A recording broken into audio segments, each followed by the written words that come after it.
Enyoro Ribes. Pensar-hi és com una palpitació, la mateixa que sentia quan hi anava a l'estiu o per algun fet familiar. L'aigua, els prats, aquelles muntanyes que es precipiten, el mateix aire i el parlar de la gent. Tot em fa impressió, només de pensar-hi.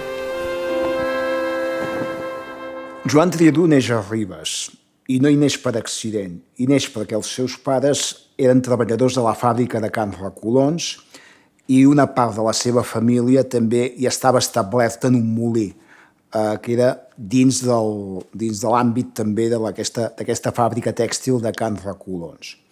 Per Joan Triadú i per tothom, la teva infantesa és la teva pàtria, és el millor que tens. Tot i que Joan Triadú marxa de Ribes, hi deixa els avis, hi deixa la família, i hi deixa els records familiars. I aquests records els recupera als estius, sobretot els estius de la seva adolescència, que és quan puja a passar els fresquívols estius de Ribes i a gaudir de la natura. I en aquest moment els seus familiars li transmeten els valors de solidaritat, de treball en equip, de feina ben feta, que són els que dominaven a la vila damunt de Ribes, que històricament havia estat un barri obrer i abans un barri artesanal, on hi havia molins, hi havia fargues, hi havia feina en equip, hi havia contacte amb la natura a través dels salts d'aigua, etc. Joan Triadú pertany a aquest món i se sent part d'aquest món. I Joan Triadú d'alguna manera representa també el ribetà modern. A partir de Joan Triadú entra en crisi la forma de vida de Ribes. Tanquen fàbriques, s'acaba la vida de pagès i ens convertim en una mena de centre d'acollida de turistes. I els ribetans comencem a emigrar. Joan Triadú seria dels primers ribetans que s'enyoren de Ribes, que senten l'enyorament de Ribes perquè n'han marxat. Perquè n'han hagut de marxar per temes econòmics. I això a la seva prosa, als seus escrits, a les seves memòries, es reflecteix. És una persona enyorada del poble de Ribes i del seu passat. Per ell era el seu paradís perdut.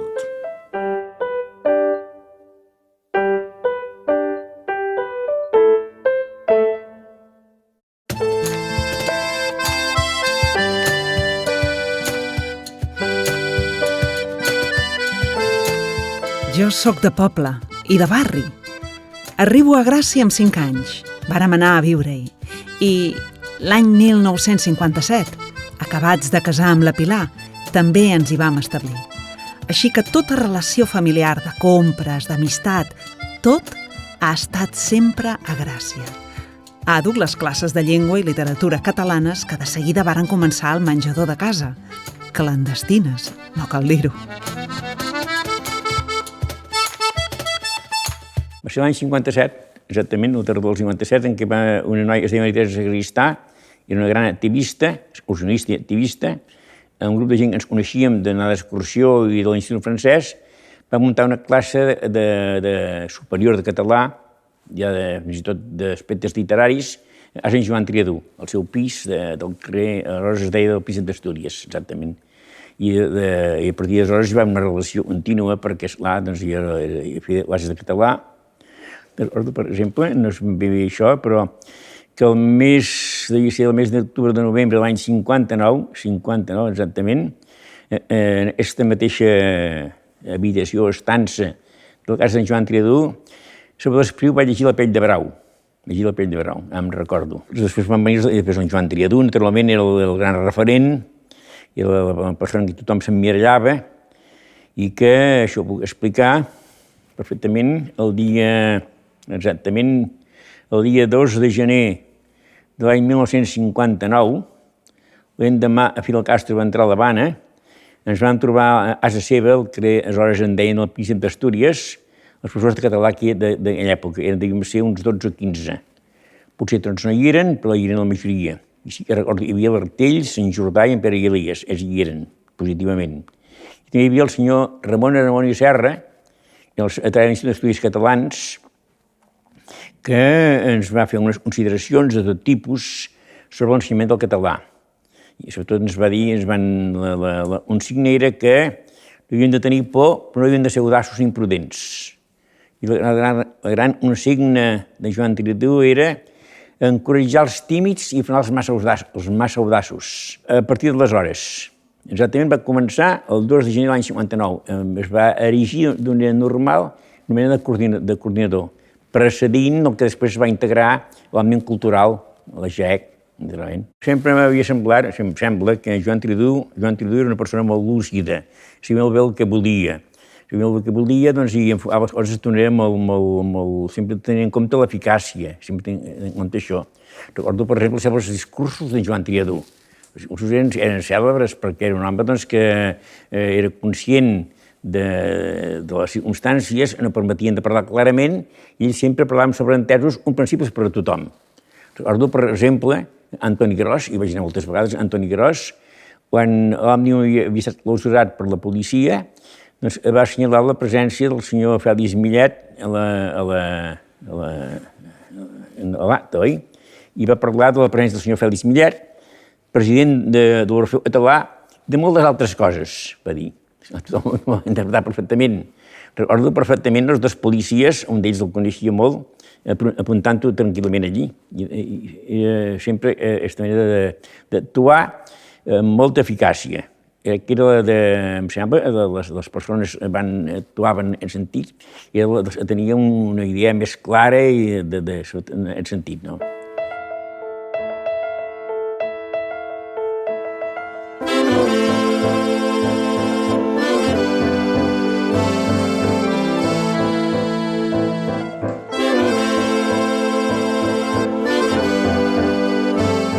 Poc sabia jo que m'estimaria tant aquesta professió de mestre. A Granollers he passat estones incertes i difícils, però compensades pel fervor profund de la feina compartida, quan tota la classe vibra treballant o escoltant i s'estableixen uns llaços invisibles entre el mestre i els alumnes.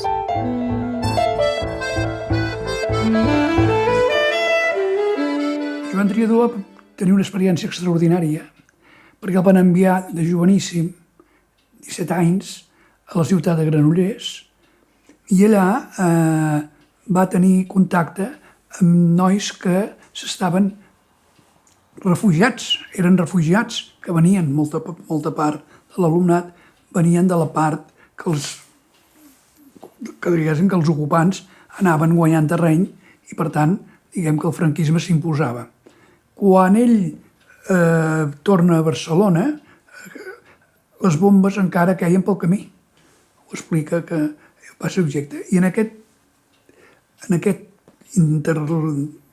interpàs, ell ja pensava com podia educar aquests nens i poder-los fer ciutadans de Catalunya. Per exemple, una de les coses que recordo que em va explicar és que ell pensava, a motiu de la immersió que fem, ell deia que ell en els refugiats els parlava en català i l'entenien. Sempre hi posava elements de suport, no? És a dir, frases en castellà, però ell em deia que mai va haver de renunciar a fer de mestre català.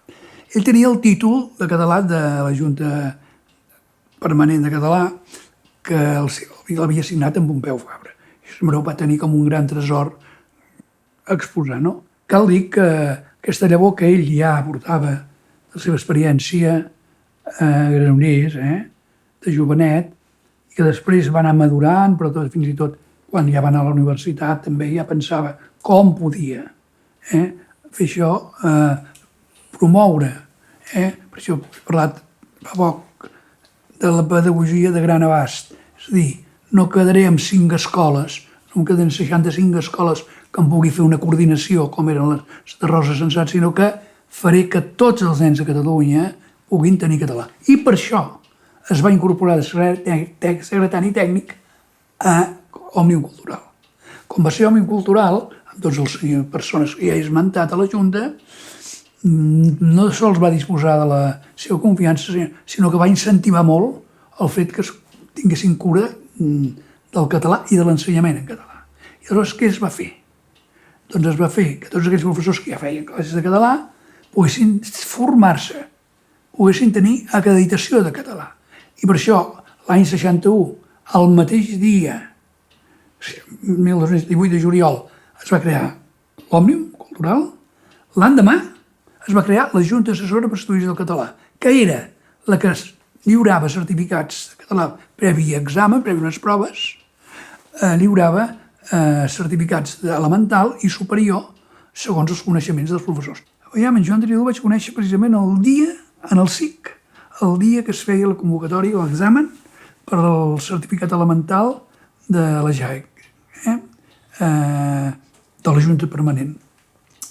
Per tant, va ser en aquell moment i vaig veure que saludava un per un els professors, ens saludava com amb una amabilitat extraordinària. Jo anava amb por perquè, clar, el senyor Triadú, presideix l'examen, no? I tothom va quedar encantat. Però de seguida vaig capir que per ell aquell acte era un acte de transcendència nacional.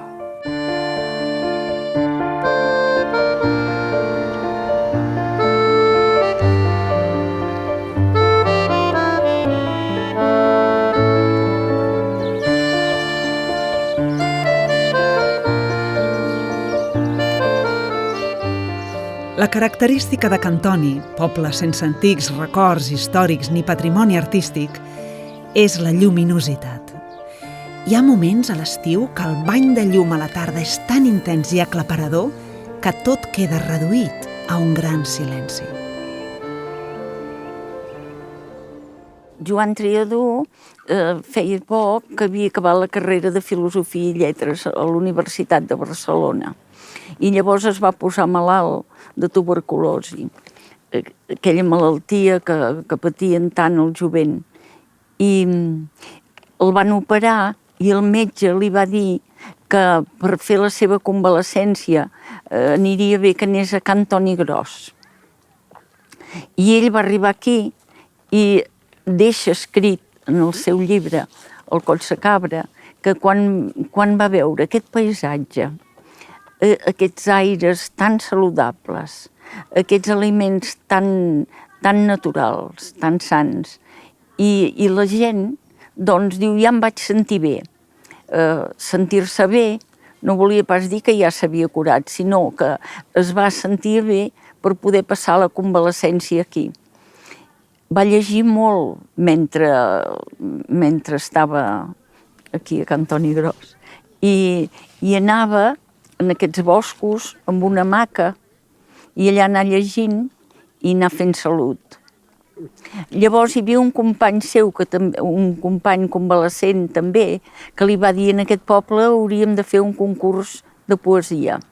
I en Triadú, que tant que li agradava la cultura, la poesia i tot, doncs s'ho va agafar amb fermesa i van començar el concurs parroquial de poesia de Can Toni Gros, i en català.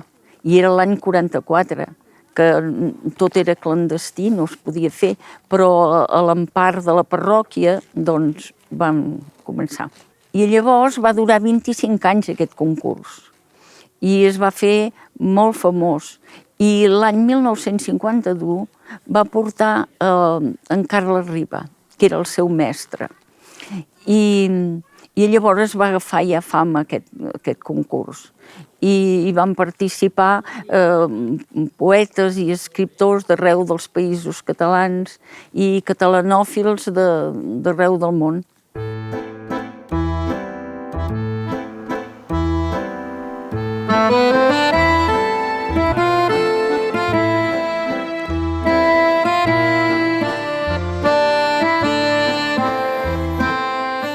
Que posin el meu nom a una biblioteca i a Vic, on he tingut tanta relació familiar, cultural, religiosa, ha estat un dels goigs més sentits, més plens i profunds de tots aquests anys de reconeixements públics. En Joan Triadú va tenir una relació intensa i profunda amb la ciutat, amb moltes coses, en la contribució òmnium cultural, amb la contribució, en principi, encara que no sigui de la comarca, amb el concurs de Can Toni, i la ciutat De fet, això ho ha rebut de tal manera que en un moment determinat li va dedicar el nom de la biblioteca Joan Triadú. Això sol ja indica, doncs, que la ciutat i els pobles de la comarca han tingut en Triadú per una persona molt efectiva i que realment estimava la ciutat, que s'havia donat a la ciutat i a la comarca i a la seva cultura. La meva relació amb en Joan Triadú deu començar cap als anys 68, en què ell no em coneixia, naturalment, i que jo vaig començar a descobrir d'això de Cantoni Gros, el concurs de poesia. I aleshores això em va obrir molt els ulls, perquè, esclar, en aquells moments en què tot el que era català, llengua catalana, era prohibit, doncs hi havia una finestra que s'havia obert. I aquesta finestra hi havia un seguit de persones que les havien obertes i en Joan Triadú va ser una de les persones decisives per a aquesta obertura.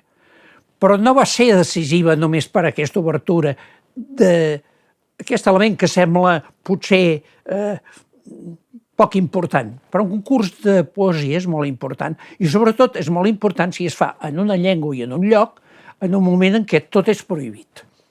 Això era una bomba. Després ja s'ha vist doncs, que la bomba va tenir efectes. Efectivament, hi ha molta poesia, molta literatura que s'ha anat fent a partir d'aquells moments. I a partir d'aquí doncs, va començar també la meva coneixença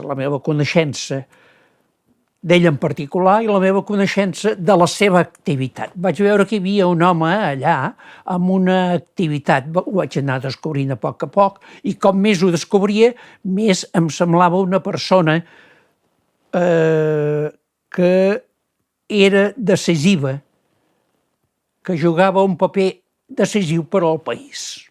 Com més el vaig anar seguint, vaig veure que les seves múltiples activitats intentaven i ho aconseguien de fer efectiva la recuperació de la llengua, de la literatura, de la cultura i de la nostra societat.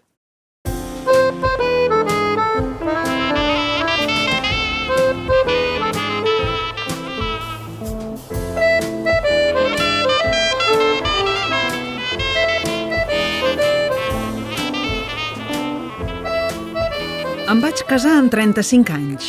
La meva solteria no m'amoïnava gens. El romanticisme, que hi era, em va salvar perquè em va permetre trobar la Pilar, la dona del meu ideal. Va ser un dia d'estiu del 1955.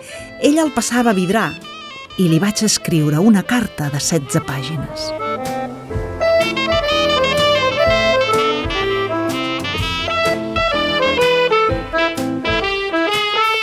La meva mare, Pilar Vilabadal, va ser cabdal, va ser un element bàsic en l'estructura, podríem dir, de funcionament vital del meu pare. No?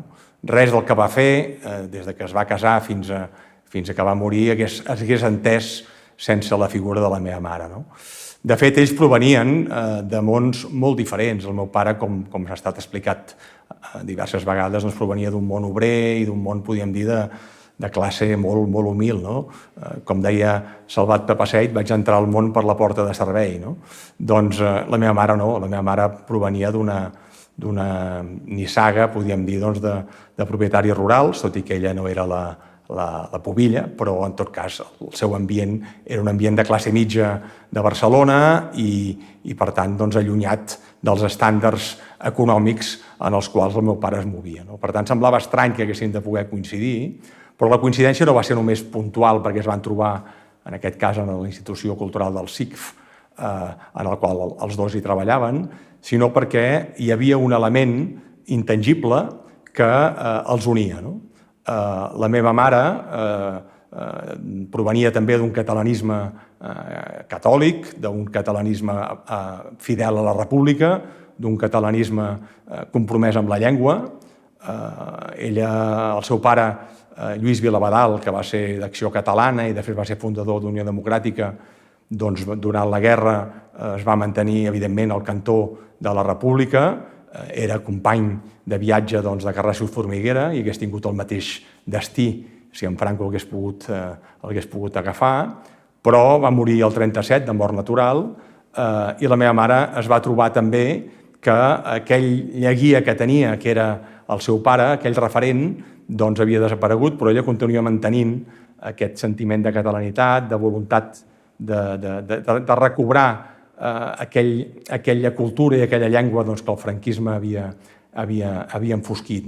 I es va trobar amb una persona provenient d'un món molt diferent, però que havia també adquirit aquest sentiment, no per raó familiar, sinó per voluntat pròpia, i el catolicisme obert enfront del catolicisme absolutament fosc i traïdor en relació al que és el sentiment cristià que hi havia amb el franquisme, va recuperar la voluntat de recuperar la llengua i la literatura catalana, la voluntat de lluitar per un país que perdia la seva identitat. Tot això els va unir. Després va venir, evidentment, òbviament l'amor i el sentiment, no? Però era difícil que dues persones de món tan diferents, si no hi hagués hagut aquesta conjunció de manera de pensar i de manera de ser, no hagués estat possible.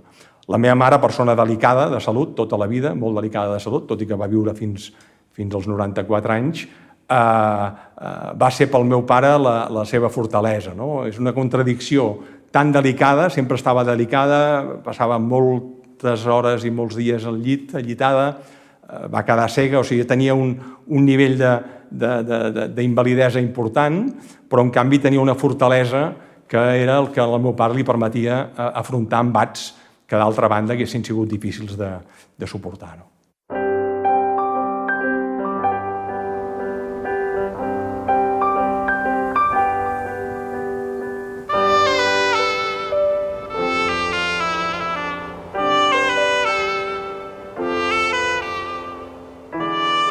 Jo anava a conèixer Pompeu Fabra en persona, a expressar-li la meva admiració i també el plaer que em feia tenir, signat per ell, el meu certificat d'ensenyament de català, un dels darrers que degué lliurar 10 anys abans, quan jo en tenia 17, al Tribunal Permanent que ell presidia. Triadú a Prada i veient a Pompeu Fabra, jo crec que és un moment d'un alt significat per moltes coses. Pel que representava que Triadú volgués conèixer en la seva primera sortida de Catalunya a Pompeu Fabra, amb tot el que això representava, i pel que va representar posteriorment per ell aquella visita. Perquè Fabra, que va donar el gran exemple de voler morir a Prada, convençut que així moria en terra catalana, això era un testimoniatge que Triadú va saber copsar i que el va perpetuar, el va portar sempre a tenir unes actituds de tot ordre que corresponien en aquesta línia. Això va ser que coincidís amb que després jo tingués en la meva vocació d'ensenyar llengua catalana, connectés immediatament amb Triadú, que en va ser el gran promotor dels primers cursos de llengua catalana aquí a Catalunya, després de venir de Liverpool. I això ens va portar un vincle superior que el Fabra n'era el leitmotiv que ell em va donar com a base de tota aquesta expressió de la llengua. La col·laboració que jo vaig tenir amb ell l'any 1968 amb motiu del centenari de la naixença de Pompeu Fabra per a mi va ser capgiradora, va ser cabdal. I a partir d'allí la meva relació amb Triadú es va intensificar i la vam poder continuar 25 anys més amb motiu de les festes populars de cultura Pompeu Fabra i posteriorment fins als darrers anys de la seva vida amb freqüents converses que a mi em complaïen moltíssim. Jo penso que ha estat un referent Triadú per a una generació sencera dels que creiem que la llengua és a la base absoluta de la nostra identitat i que l'hem de preservar.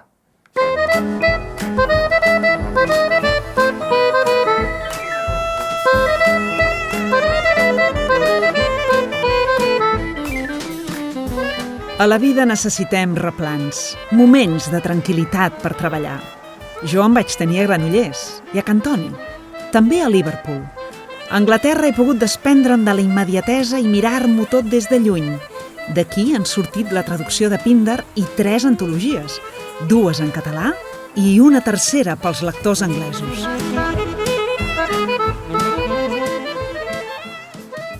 Triadú s'està 2 anys, del 48 al 50, a la Universitat de Liverpool, impartint cursos de llengua i literatura catalana i unes tutories en castellà.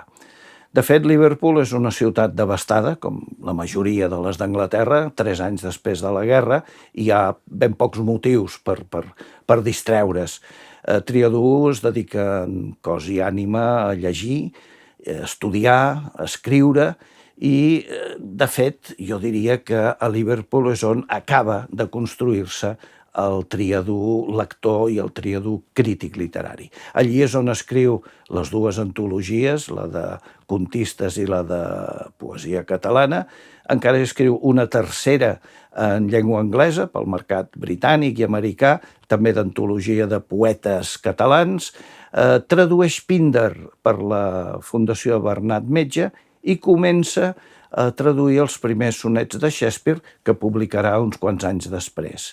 Allà és on entra en contacte amb l'exili català anglès, que és diferent del que hi ha a França. L'exili francès està format per gent, en la majoria dels casos, que ha hagut de fugir a última hora amb el que portaven al damunt i per salvar la pell, i en canvi la migració catalana que hi ha a Londres i als voltants és diferent. Hi ha doncs, el doctor Trueta, hi ha Batista i Roca, l'editor Gili i sobretot Josep Manyer, el mític Jorge Marín de les emissions en català de la BBC, en les quals Triadú hi va col·laborar en més d'una ocasió. I de fet, quan ell l'any 50 torna cap aquí, es ratifica en el que ja Carles Riba li havia avançat. Hi hauria Franco per una llarga temporada i dissortadament no es va equivocar.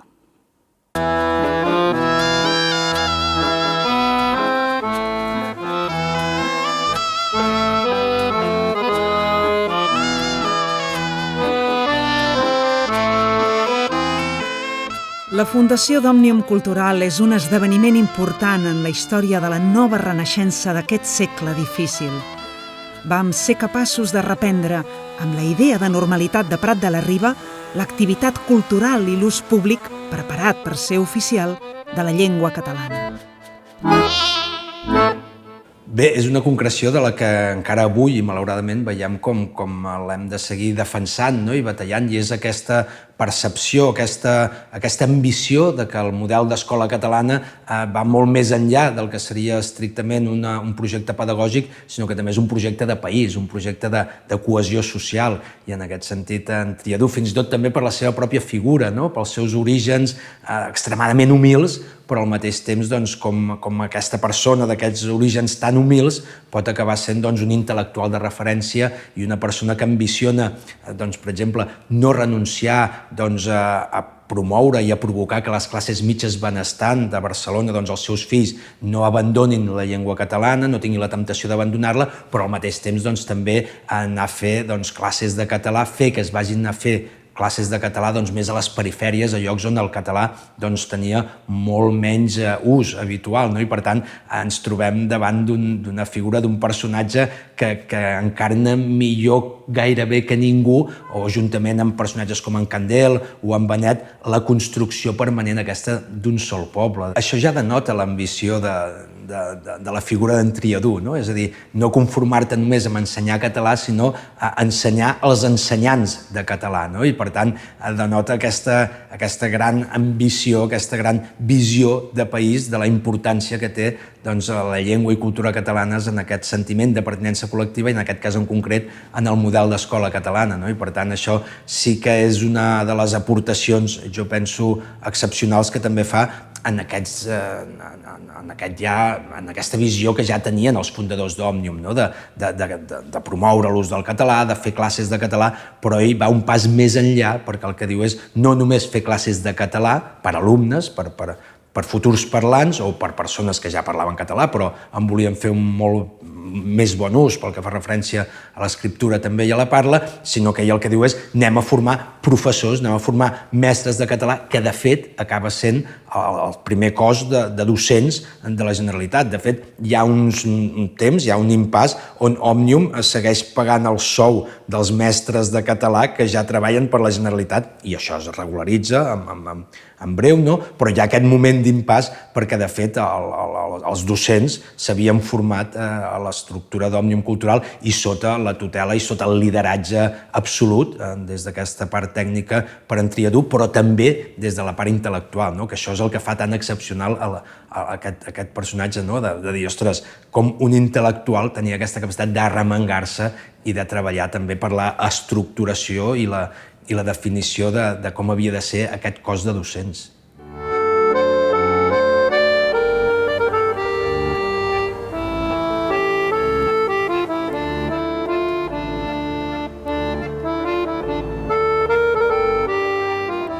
Els Premis Baldiri Reixac eren la continuació de l'Associació Protectora de l'Ensenyança Catalana que el franquisme va eliminar. Lluís Carulla els va impulsar i tenen una relació molt estreta amb l'Espluga de Francolí. Els Carulla, Millet, Cendrós i uns quants més com ells varen tenir un paper vital com a mecenes i impulsors d'iniciatives que, sense el seu suport, no haurien pogut existir mai.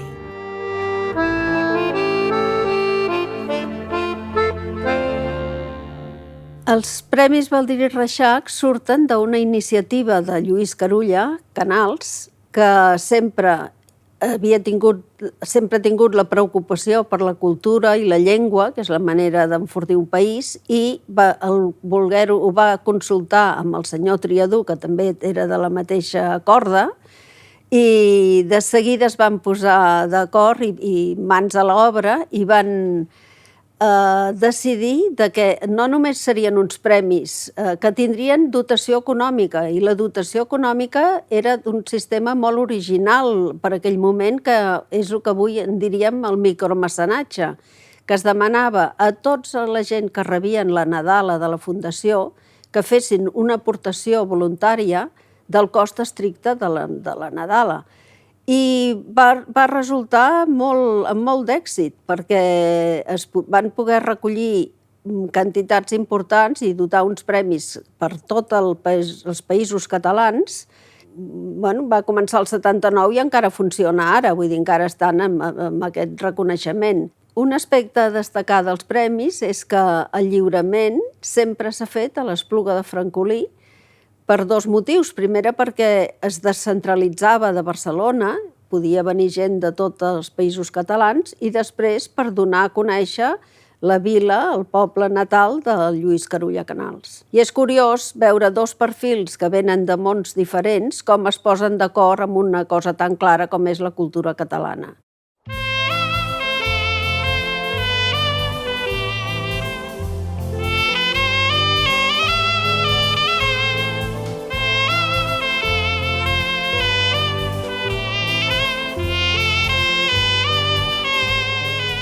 Montserrat ha estat un referent constant per mi. Una de les publicacions on he escrit més ha estat Serra d'Or. I, curiosament, abans havia publicat durant 10 anys articles literaris a Forja, que feia de portaveu de la confraria de la Mare de Déu de Montserrat de Virtèlia. Després, el 1976, va arribar el diari Avui i també allí m'hi vaig sentir com a casa. La mirada cosmopolita de Joan Triadú és, diríem, fonamental, nuclear dintre la seva obra. Ell donava molta importància a la traducció i diríem que situava l'àmbit dels nostres escriptors absolutament de la mateixa manera que podia fer una valoració d'un escriptor australià, d'un escriptor asiàtic o d'una traducció que arribava d'un premi Nobel exòtic o d'un premi Goncourt. O sigui, en aquest cas es notava la seva formació dintre de la literatura francesa i també les seves estades a la Gran Bretanya que el van condicionar i van fer que la seva mirada fos oberta i que no es quedés amb una mirada local. És curiós perquè ell és una persona molt patriota del seu país, de Ribes de Freser.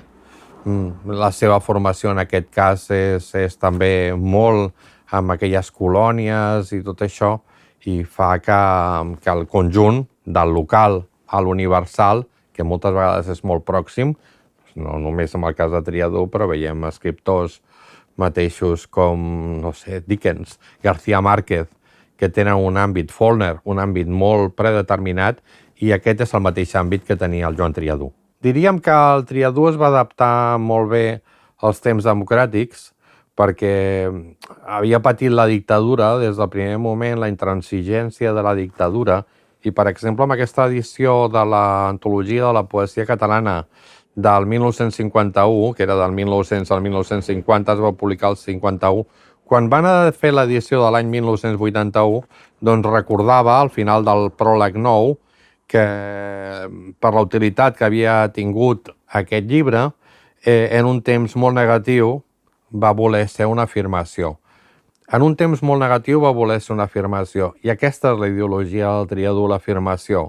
O sigui, dir, independentment dels criteris apocalíptics de que ens morim, de que això desapareix, ell sempre veia que si hi havia un de nosaltres, o 4 o 5, doncs la cosa podia continuar tirant endavant. Era una persona molt pròxima, una persona molt cordial, una persona que sempre que venia a buscar els llibres a la redacció del diari venia amb un somriure, reia força, i que contrasta una mica amb aquesta imatge de crític doncs més convençut, més eixut. Ell, moltes vegades que havíem parlat amb el Triadú d'aquests aspectes, i sempre deia que ell era un crític com de cap de setmana. L'aspecte fonamental de la seva obra, de la seva tasca, va ser la pedagogia a l'escola, li dedicava molta energia, i també en el seu aspecte de crític literari és un divulgador, i és una persona que intenta que la literatura catalana arribi al màxim abast possible de públic, sobretot a un públic que és actiu.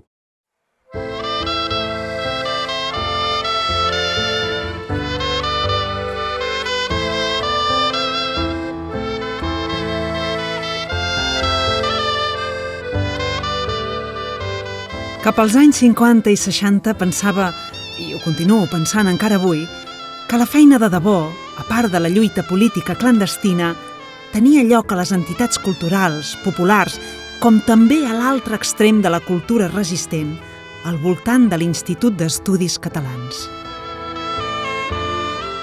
Bé, la figura de Joan Triadú és entranyable, respectable, digníssima d'admiració, i el paper que va jugar a l'Institut d'Estudis Catalans va ser molt fonamental. Aquest paper fonamental es basava en els 3 elements clau que van marcar tota la seva trajectòria: la pedagogia, la llengua, la lectura i la literatura. Joan Triadú va ser una persona molt lleial a la llengua i, per tant, el fet de formar part de l'Institut d'Estudis Catalans era una conseqüència lògica de la seva creença i d'aquesta lleialtat. Joan Triadú va ser una persona que es declarava vocacionalment pedagog i, fruit d'aquesta vocació, a part de les activitats que va tenir i de les iniciatives que va tenir en la creació d'escoles, a l'Institut va crear la Societat Filial de Pedagogia i va dirigir la secció de Filosofia i Ciències Socials, que inclou, un dels àmbits que inclou, és la pedagogia. I Joan Triadú també va ser un home que va considerar sempre que la lectura i la literatura era la font fonamental perquè les persones que parlaven el català poguessin enriquir no només el seu vocabulari, sinó totes les seves expressions. En aquest sentit, va conrear la crítica literària, ell mateix va escriure, va ser creador, però fruit d'aquestes 3 paraules clau, al meu entendre, vitals en tota la seva trajectòria, s'explica l'aportació que va fer a l'Institut d'Estudis Catalans.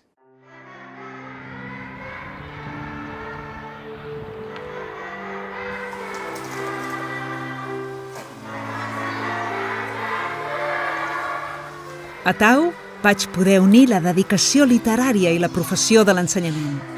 Milers d'alumnes, alguns dels quals ja arriben als 50 anys, han passat per l'escola. Ens hem fet grans i hem après de tu tot mirant aquesta terra, em van dir en un homenatge que em varen fer. Inequívoc.